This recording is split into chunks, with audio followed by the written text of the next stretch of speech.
So, last summer, my friends and I, all in our late 20s and, according to our mothers, old enough to know better, decided we were going to build a treehouse in my backyard.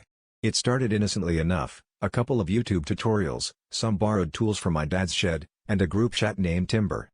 Sure, none of us had ever actually built anything more complex than IKEA furniture, but how hard could it be?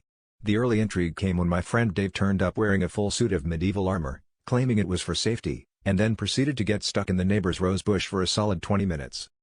Undeterred, we set about measuring, sawing, and hammering away, only to discover that our chosen tree was home to an entire family of squirrels who seemed to have a vendetta against power tools. By day 2, we'd been dive-bombed with acorns, had a toolbox stolen, dragged up the tree by surprisingly organized rodents, and found ourselves drafting a squirrel eviction notice, written in both English and, thanks to Google Translate, what we hoped was squirrel. Things escalated quickly when our friend Josh tried to lure the squirrels out with a trail of peanut butter, only to end up with a parade of raccoons joining the party. By day 3, the treehouse looked less like a childhood dream and more like a post-apocalyptic shanty, held together by hope, duct tape, and the sheer force of our stubbornness. The ER trips started to rack up. Dave pinched his finger in a vise. The armor wasn't fingerless, it turns out. Josh took a flying leap off a ladder escaping a raccoon ambush, and I managed to staple my own shirt to a 2x4.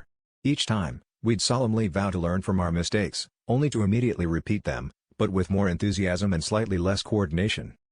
But the real kicker came on day 4, when my mom came outside holding the mail and informed us we'd received a letter addressed to the unwelcome tenants, care of that tree. Inside was a tiny handwritten note, complete with an acorn seal, politely asking us to vacate and listing several local parks as more suitable habitats. It was then we realized, after 3 trips and an official squirrel eviction notice, that maybe we'd really gone out on a limb.